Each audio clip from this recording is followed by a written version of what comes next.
Thank you everyone for joining today. We are here for our session on how to conduct user research through focus group. We have Madhi with us for the session. For people who don't know who he is, just a small intro. So Madhi here leads the customer experience at Newgen Knowledge Works, and he has his own film production company called The Stray Factory. In fact, when I was just like looking up at Mari's profile on LinkedIn, I was like really interested about what all you've done. Like you've produced YouTube content, you've produced like 2 feature films, if I'm not wrong, and you're into art, theaters, and also into technology. So that's actually like 2 different extremes, in fact. But I think you have one common point for both of these things, which is like people.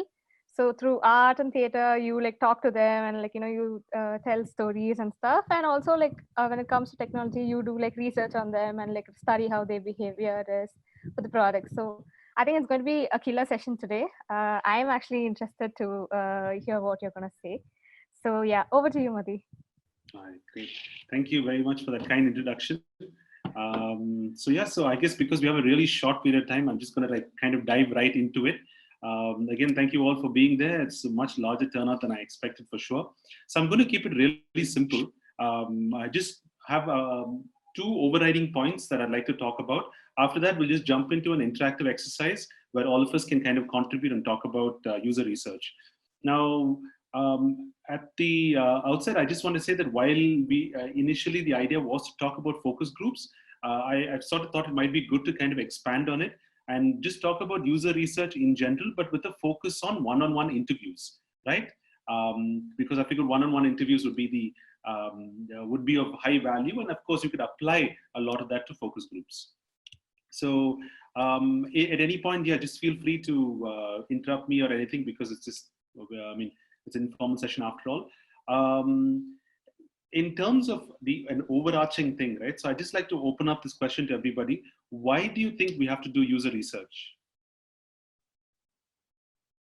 So we don't build wrong products. We at least ask the user if they are really going to be paying for it types. Okay, perfect. So in a way that we're just kind of getting a sense of whether we can focus on the user first before we actually build out anything, as opposed to the conventional, age-old method of building something and then figuring it out later. Here, I just want to introduce the idea of what we call mental models, which I'm sure all of you are aware of. A mental model is essentially some understanding that we have of the real world, right? So if it's a cup, I know a cup has a handle, has something open that I can drink from. If it's a phone, right now I have a mental model that I can swipe on it. A bottle has something that I can drink from. As you can see, I have a lot of things on my desk. So a mental model is essentially something that we have an understanding of in the real world. Now, as we start designing products for the digital world, we are actually moving that understanding of that mental model into the design world. And user research is all about breaking down the user's mental model, right? And I think it's a fundamental thing. If you're a user researcher, just want to burn it at the back of your mind that that's what you're actually doing, because you've got to hold on to something. And I think the thing that you have to hold on to is that I am trying to break into that person's brain and understand their mental model so that I can translate that to design. Just to give you a quick sense of why, because users are terrible at describing their own mental model. If you ask somebody, so tell me, can you describe what product you want? They will just describe the most complicated, most horrible possible product. Even though they'll be really proud of it, it'll probably be really difficult. So you can't just go to a user and ask them, what kind of design you want? And that's why user research is a lot more complicated and complex than we usually assume. It's not a set of questions. It's not a survey. It's not that. So what we are looking to do is take a mental model, translate it to a design. So let's look at a few examples, right? Just to kind of hook this idea in. So let's look at something like Google Pay, right? Or let's say, Google Pay, Paytm wallets. Why do you think it's called a Paytm wallet and not a Paytm account? Why is it called Google? It is called Google Wallet, right? One point. Why are they called wallets and not accounts? They do the same thing. No, it's because it's being used to pay things. We just use a wallet to take out cash and pay. So similarly, we use Paytm or Google Pay to pay things. It's a wallet thing rather than a account where we just hold money or so. That's right. So that's right, And- Himalini. Sorry, go on. Yeah, so I just have a question. I was about to talk. So this user research, don't we actually focus on the user's problem rather than the mental model that the user has? I would say that the problem is a subset of the mental model, right? Because if we go in only solving problems, then we don't know what is working for the user as well that we have to build on. So I would definitely encourage us to have a much larger view on it by saying that the Sure. actual point is to be able to take the user's mental model and cross-check with the design also. That's another way that you do it. You have an existing design and then you have the mental model, and then they're obviously not matching because there is a gap between the two, and then you can look at redesigning, right? So that's how I would approach it.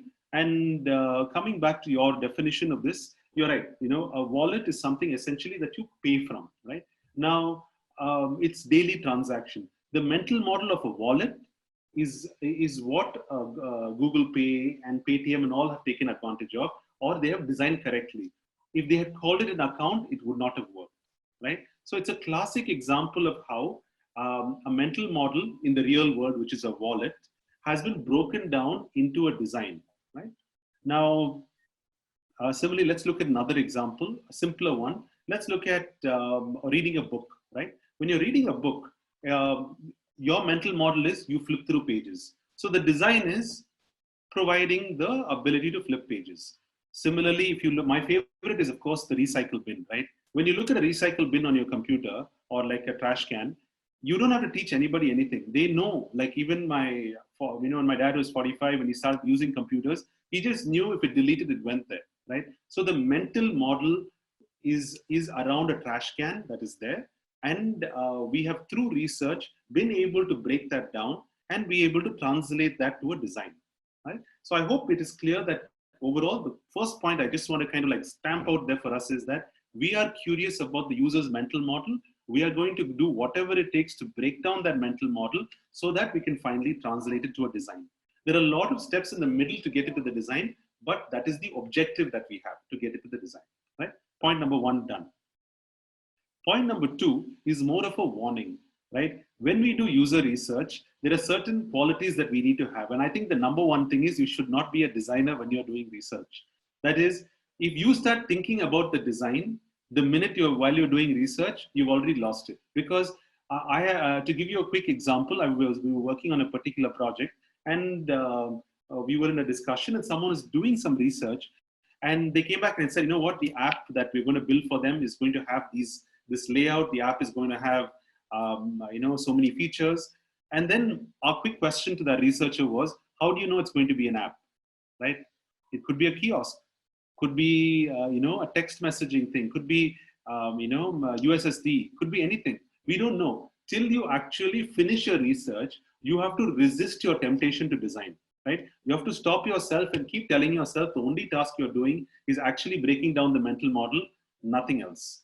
Finally, when you move into design, then you can talk about it. You can think about it. But research time is only research time, right? That's my second point that I think is really important to follow.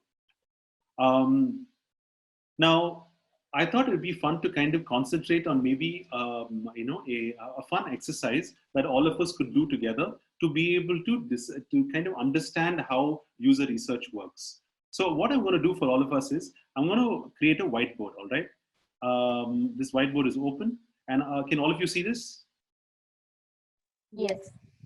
Yes, Right. yes. Now, okay. So now tell me, if I am doing user research, what are the things that I need?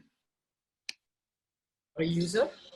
Research, but let's say it's an interview with a user. What do I need? You need to know who should you interview. You need to know your user base or like who should you go and interview. You should know your users. I should know my user. All right, let's go one by one then. Okay, so this is we have, but pardon my drawing abilities today, but okay, we have a user, all right, who's probably quite happy.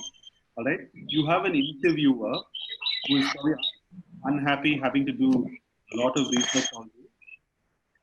All right, we'll draw this out and then look at each There could be different user personas also, right? Because it could not be one user, right? Could be many users would be interested. designed based on. Yeah. You're right. Yes. So we will have different kinds of users, right? So essentially, Correct. that's Yes. okay. I will come to that step in just a second.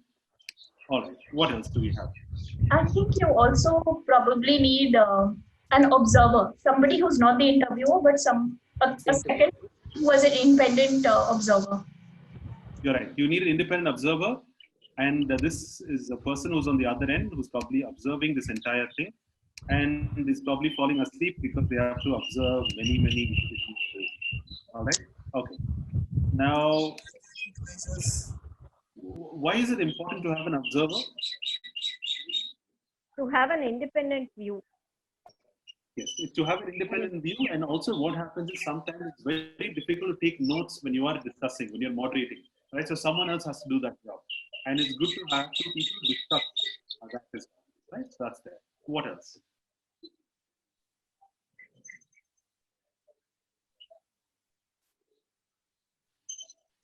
The tools you want to play with. So suppose you have already designed a system or something, you want them to interact with it.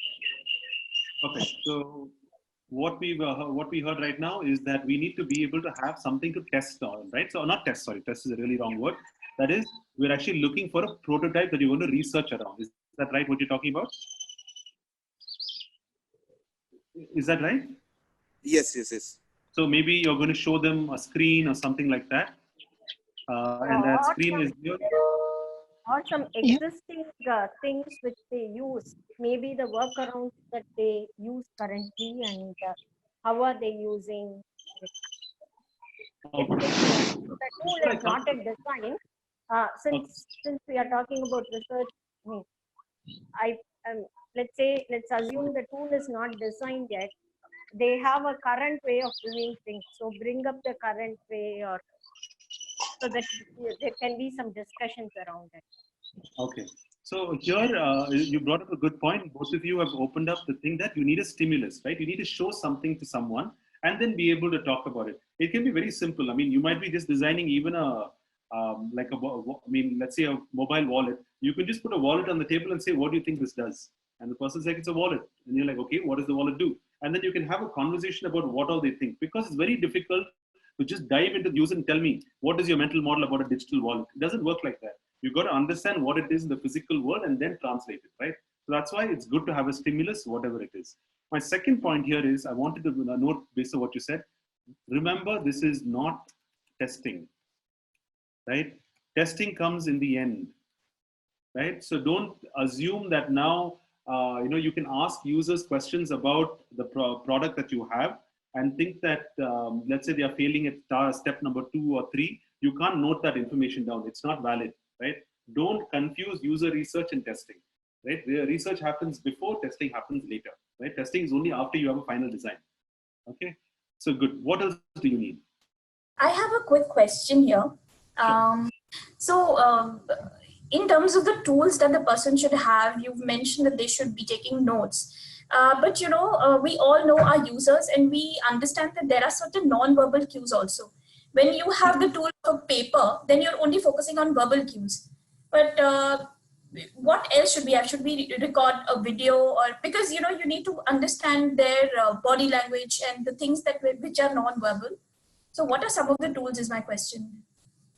Correct. So actually, that's the part that I wanted to focus on a fair bit, actually. So what I'm going to do is I'm just going to, if it's okay, Ria, I'll just quickly run through this and then jump into that. So we're going to spend a good 8-10 minutes on the different probes we can use and actually focus on the communication, which is the core of the entire user research. Cool? Sure. So I'll do that right after this then. Right? So, okay, we have the observer. We have, like Ria pointed out, there's the communication, which I'm going to come to. What else is there in a research, when you're conducting research? You need to have your basic questions which you need to ask. In case of a wallet, I mean, so to analyze the impact for the user, like there can be points which the user will have a high impact and or highly frequent and a high impact, which the user does with the wallet. And there could be something which is like very, let's say, storing visiting cards in the wallet. Could be a low impact but a high frequent thing. So you need to have a method to find out, you need to at least ask the user whether the frequency and the impact of the particular transactions or whatever they say. I just tried to map it to the wallet thing. Great. So what you're asking is that you should have a good protocol. What you're saying largely is that you should have a good protocol, which includes the details around the frequency of use and in terms of the importance of the task, all of which you're gauging through the set of questions that you're creating, right? So that's all of that will be in the protocol that you build. And you also pointed out that the debrief sheet is also an essential because it is something that it's complex. There's a lot of data you're talking about. The observer needs to be able to hold on to something. So you need to be able to break it into that. So I'm just at this point trying to look at it a little structurally, and I'll probably get into the details around this, the communication and the protocol right after this, right? Okay, so I'm just going to add a couple more things quickly before the point. So one of the things that is really important is what we call an informed consent form. Every time that you do research, you ideally need to be able to talk to the user and be able to tell them that they're a part of a research and they can leave anytime they want. And you have to get their signature. Why this has come into being over the last few years, especially, is because, see, the interviews can be really deep, and it can really affect someone mentally more than you think it is. Let me just share a couple of stories about that.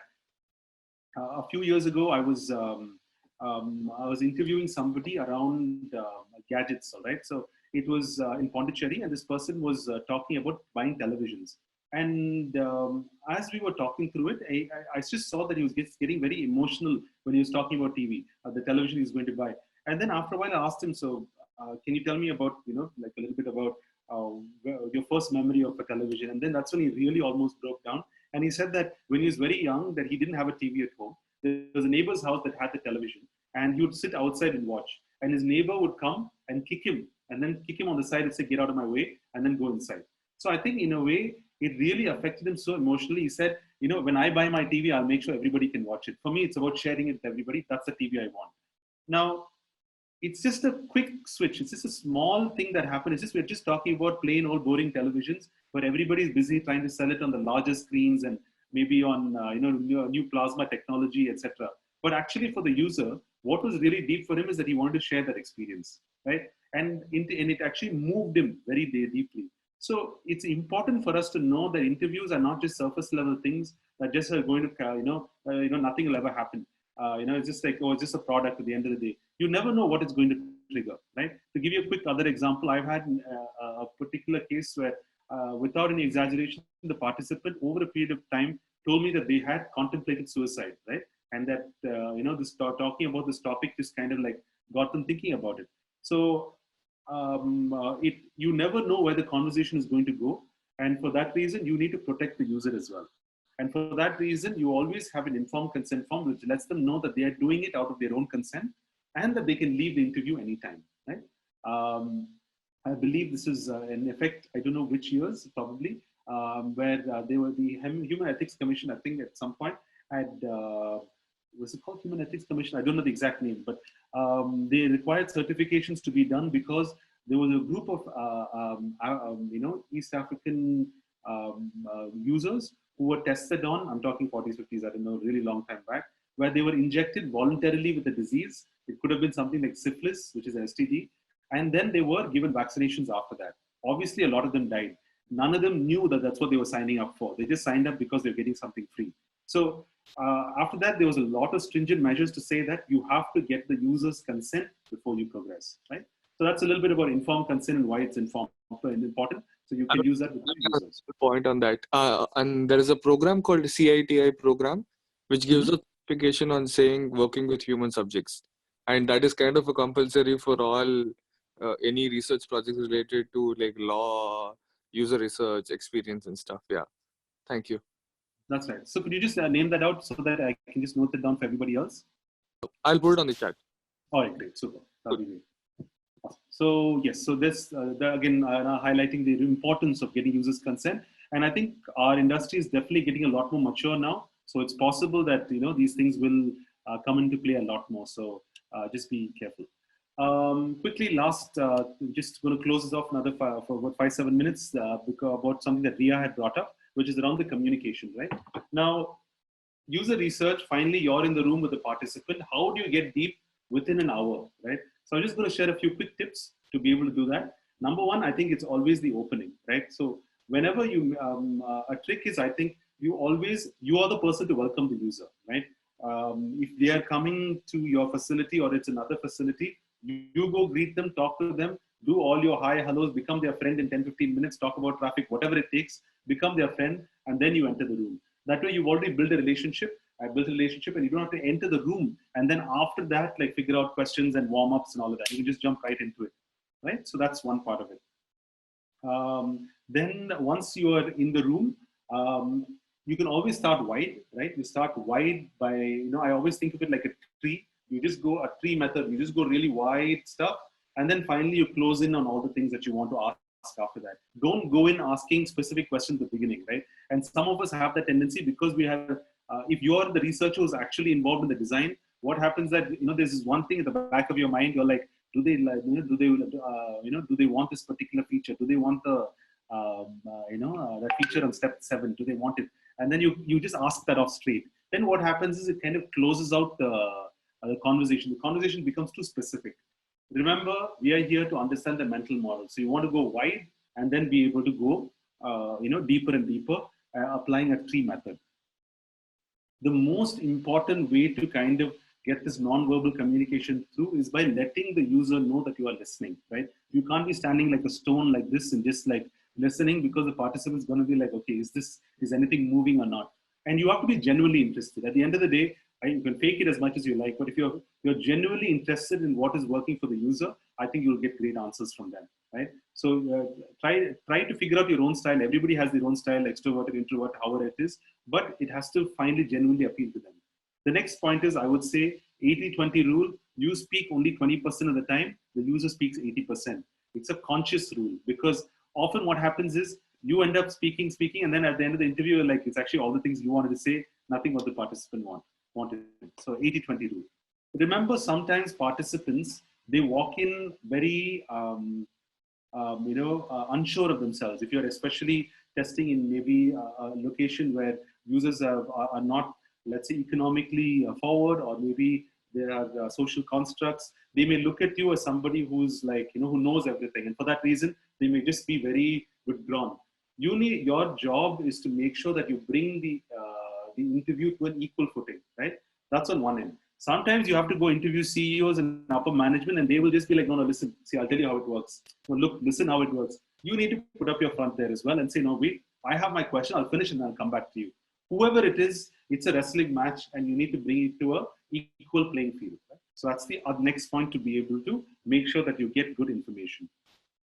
Now on to the communication in terms of the probes, right? There are different ways to draw information, right? And these probes, if we call them, there are lots online, you can look for them, but I'll just tell you a few that I've used that's worked for me.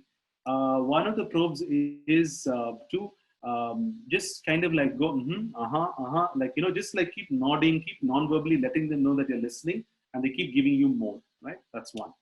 The other probe is to finish their sentences. So for example, they are saying, they say something like, hey, I'm looking to buy, let's say it's an e-commerce site, and they say, the sentence is, I compare a lot of products online. And they're like, they compare a lot of products, oh, online, and online. Oh, so if they say, if they end with online, you repeat the last few words that they have said. I look to buying products online. Oh, online is it? And then they continue from there, right? So it's like a springboard. Every time you can try it with your friends. Every time you repeat the last few words of someone's sentence, they just continue speaking after that, because it's just we are wired like that we have to, right? That's another probe that could be useful. If you sometimes hit a block where users are just not saying anything, sometimes it's worth to say the opposite of what they're saying, right? So for example, they say they really liked it at the end of it. You'll be like, so I get the feeling that you don't like this. And then they have to be like, no, I actually said I like it. And they get extremely defensive and try to overcompensate and tell you something, right? So that's another way to be able to make sure that that's done. That's another probe. Let's look at one more probe that could be useful. You have to find different ways of saying, can you tell me more? You have to ask the same questions in different ways, so that, so keep a bank. So can you tell me more? I'm not quite sure I understand. It's different for different people. What is it like for you? All the answers are the same, but it's just asking the same question again and again to be able to get the answers. So these are a few quick probes that would potentially help maybe. Last closing point before I open up, because I just do want to talk to people for 10-15 minutes. How do you get your users, right? So this is always like a functional problem, but there are, you know, your facilities which do this. So there are RBS, Hansa Research, a lot of companies which do this. You can pay them a amount and then they pretty much like find users for you. But if you are doing your own users, then I would say you definitely need a screener, right? A screener is a, you know, whatever you have, you know, your business has told you in terms of these are the users we think we have, your market research has told you, you kind of like run it through the screener and a set of questions, and you ask that to everybody that you know, you can potentially find, and whoever falls under those brackets, you go and interview, right? So this way you make sure you don't, you know, when your boss says, you know, you just, why don't you just interview someone in the office and get it done with, you can run the screener and be like, actually, you know, we ran the screener, this person's actually not a participant, so I don't think it works. So you can potentially do that. Other questions we get, how many interviews should we do? I would say about 15 interviews. 15 is the number. Anything more than 15 is a bit of an overkill. You should be able to get enough answers when you have 15. Great, sorry, I kind of like rushed through there just because I wanted to pack in some stuff. We have about 15 minutes. Happy to answer questions that you may have.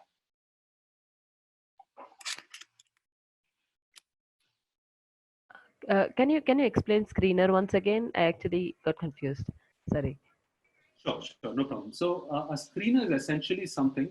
It's a set of questions that are given to your recruiter, all right? And the recruiter just has to follow it by just verbatim while they speak to different users. So for example, if you are looking for users who are above the age of 35, right? And looking for users who use computers extensively, right? Or like use their mobile phones extensively. So the questions would be, are you between the age of 20 and 40, right? That's 25 and 40. When he reads the question out, the participant's like, no, I'm actually 41. Okay, sorry, thank you very much. I'll go to the next one. He'll hang up the phone, call the next participant. So we'll be like, are you 20 to 40? 40. Okay, you're 37. All right, great. Let me go. This will allow me to go to the next question. The next question is that, do you use, you know, WhatsApp, Skype, mobile Chrome, all of this on your phones often? And you're like, yes, I use all of them. Okay, this person is a regular user. Yes. Let me move to the next question. So it's a way to validate whether the user is somebody who fits your set of users. Because if you're building a product for somebody who is not, rather, let me put it this way. If you have a certain description of a product, of a user, and you go out and interview a different set or a different age group, different behavior, it's not going to match. There's going to be a gap. You have to interview the users who have the same makeup, right? So for that, the screener is a document that will enable you to be able to filter out all the bad participants. Okay, got it. Yeah, thank you. Any other questions? Yeah, hi. So I had a small question. We were discussing about recording props, right? So if we have recording props, say, for example, first of all, should we use recording props, say either like a voice recorder or a video recorder? And if you do use them, is there a necessary to have an observer? Because sometimes users might feel cornered if there are more than two people who are, you know, asking or being in the room and not being in the site. Basically, the dynamics might change or something like that. I don't have very good insight about this. I wanted to know your opinion on this.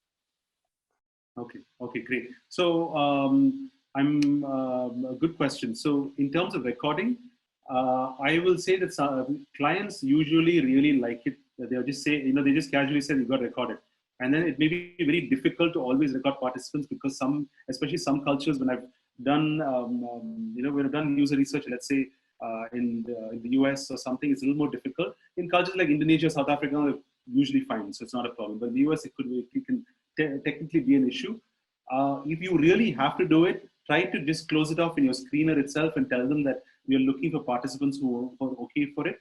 And when you finally get down to the actual interview, I would try not to make a big mention of it. I would just, because the more you alert them, say, hello, see, we're recording this. I hope you know that. I hope it's okay. Even if they're not worried, they're going to be worried, right? So I usually just pass it off with a quick joke saying that, hey, inform them duly that we are recording, just letting you know, but we're not going to put it up on YouTube or anything, so don't worry about it. So then participants feel like, okay, it's just kind of light. So then they let us be. And I try to avoid having another participant in the room. I just think it's not, having another person in the room just definitely changes the equation. So as much as possible, just one person and one, the other person, only two people in the room at any point. Sometimes it's also tricky because I once had to do some research in Coimbatore, and the recruiter booked a hotel room for me to do the interviews.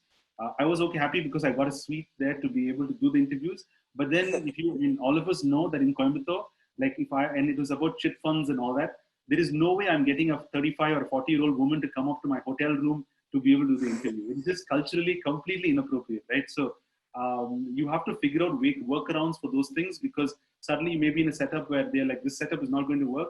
They're going to feel like it's a little offensive, or they're going to feel like it's not secure. So in those cases, you just have to find alternatives. So I found another alcove in the lobby, and I did it in the lobby instead. So these are things that you might have to handle and look forward in advance, because we lost all the money. It's a total waste of money to be able to get that thing. So, yeah. Thank you. So just to the content, I just have one question. What are the general obstacles the UX researchers face? Doubt? Any tips to overcome it? I'm sorry, the voice is cracking. Any general obstacles during their interviews? If I heard that right, hello, am I audible now? Yes. Was it about obstacles during the interview? Yeah, obstacles during the interview, and your kind of tips and suggestions if you're faced in the past and how to overcome that. Okay, so do you have any specific obstacles in mind, or do you want me to just talk about any obstacle? No, I'm just asking your experience or okay. Generally you can, you can quote it. No problem.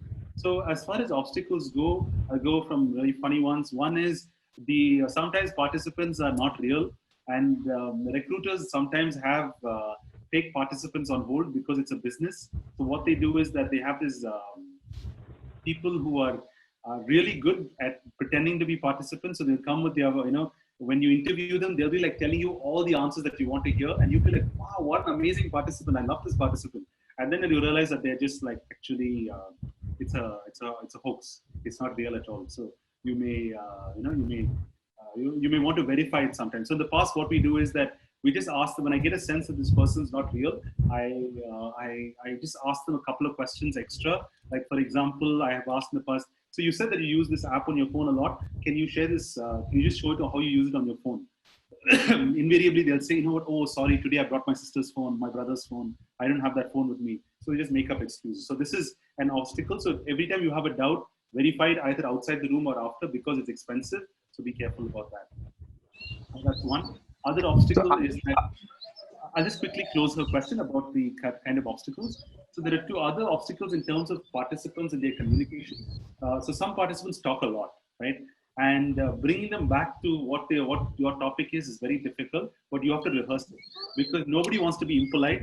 So you may just, technically, you may just want to be like, so this is the probe that I use. I say, I'm really interested in what you're saying, but I just have an hour, and this other thing that you said is so interesting, I want to get into that. And if it's somebody who is talkative, they will just jump and go to that. You have to kind of like push talkative participants to the direction that they want to, and then do that. Number two, with participants who don't talk much at all, you have to drop your energy level, right? You can't just be like, tell me more. They'll just go in a corner. And that's where silence is the best weapon, right? You can ask something and they don't answer. They're like, no, I like it. You just be like nodding.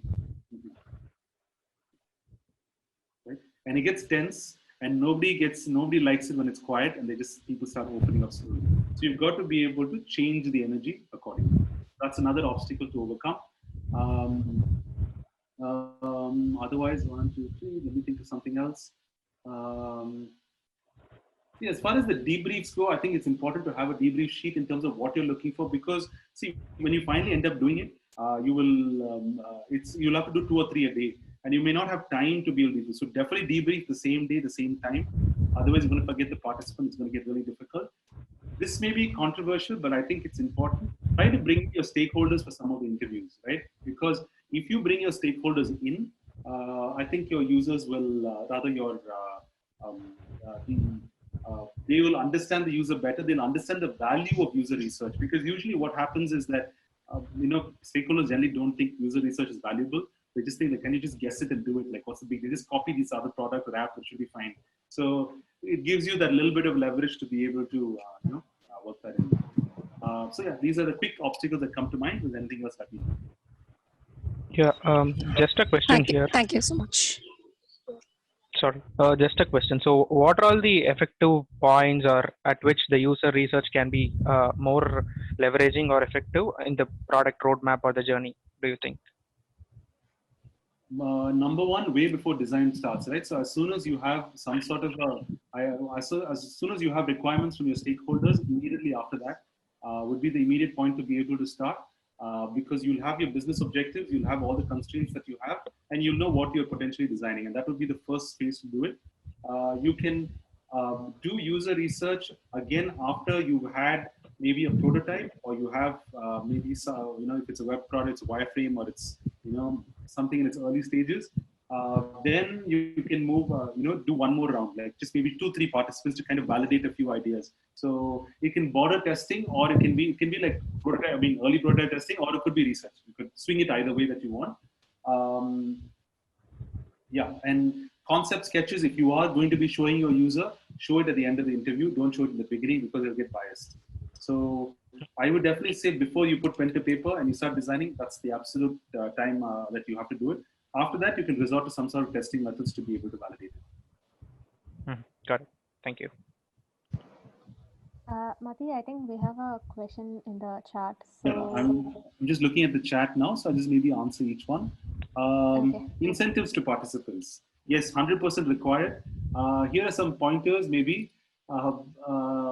Some participants you can't give money. Like, for example, I was interviewing like a CEO of a big, of a large company. There's no way I can give him like $5,000 in an envelope. It just looks really bad.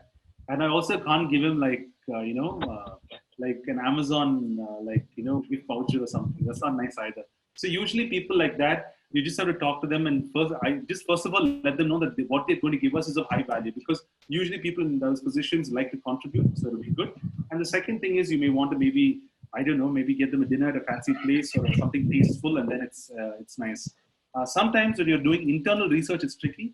We were doing internal research for a company, which was a, without naming them, what do I say? It's a automotive company, yeah. And while we're doing the research, the participants were from that particular division or in the company itself. So you can't pay somebody in a company, right? So if you were, let's say you're working in an IT company, like any IT or a SaaS company, you can't pay your co-worker officially, right? It's just against the law. So, or it's against company policy to be able to incentivize someone inside a company for something. So in those cases, you can just best give them merchandise, it usually works. So if your company has merchandise, just give them, like we gave them hats and gave them shoes and all of that. You guess what the company is, but yeah. So then that company, their participants are very happy. So those incentives work. Sometimes the incentives are coupled with the recruiter. The recruiter kind of takes care of it, and then you pay them up whole, and then they figure out everything. Because sometimes you don't want to deal with it in a culture that you don't know at all. They can handle all of it. So you just like pay them X and say, I don't know, you got the wrong participant, you take care of it. And you can just like, step back. So it could help. Sorry to interrupt. Like, should we give it before the interview or after the interview? Like, what do you think of that? A tricky question, but I usually give it in the beginning, because, it forms a level of trust. And if you've been through, these persuasion exercises, reciprocation is always stronger than reward. So once you give somebody something, they just reciprocate better than, a reward at the end. Got it. But is there any chance that it can induce any kind of a bias?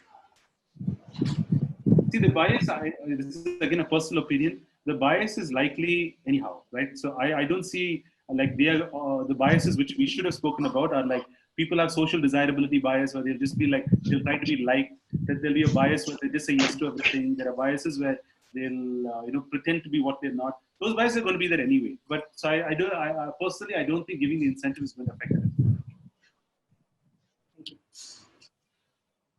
I think we are running out of time. So for those who have questions left, I think you can reach out to him on LinkedIn.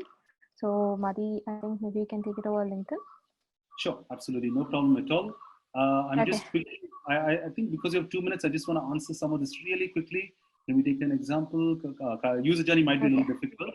I need to user research customers, observe a lot of non-verbal cues and user experience pointer. Now, how important is this as a qualitative metric? Oh, okay. It's difficult. You can't go and tell your users non-verbal cues. It probably becomes hard to be able to share that. That's not possible. You have to tell them what you've inferred from it, right? So it is, if users were doubtful about this, you can't, I mean, you can't say they had this expression or anything. So if you're able to translate it to an observation, that's what is there. That's what I can quickly answer in this short time. For B2B, great question. B2B is,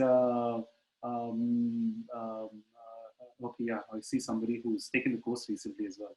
Okay, so B2B is tricky in terms of research because people never give you time, and I'm actually having that challenge a lot right now. With B2B, I adopt the approach of anything works. I just try to get as much information as possible, remote, phone, this, whatever I can. The buy-in is much harder. The subject knowledge is very high, so then that's another challenge that you'll have to do. You'll have to know, I'm working on a financial product and I have to know more about the financial product before I go talk to them. So that's another tricky thing as well.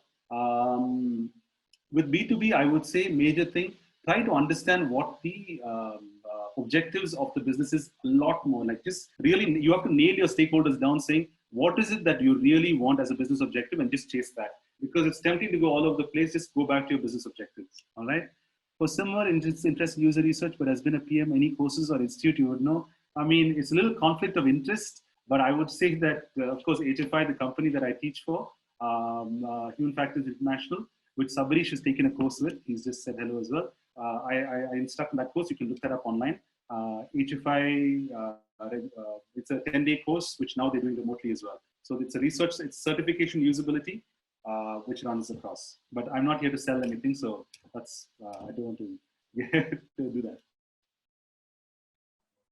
All right, I think we can wrap the session. Also, just like one small information, we have a hashtag competition running in LinkedIn.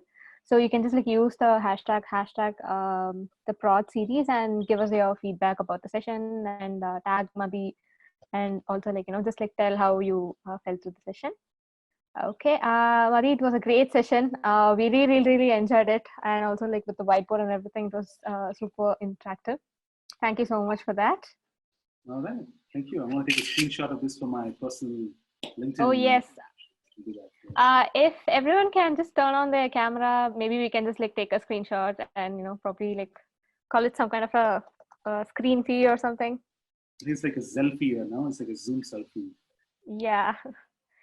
Okay. Everyone's like trying to present their most. I know. I never expected this type. Yeah, right.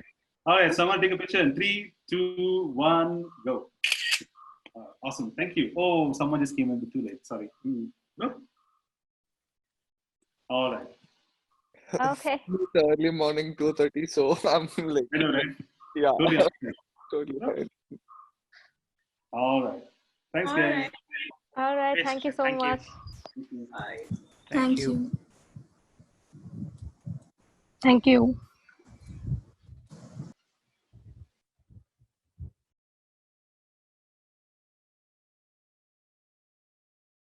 Thank you, Madhi. No problem. I'm just like slowly finding. Okay. Bye. All right. Bye.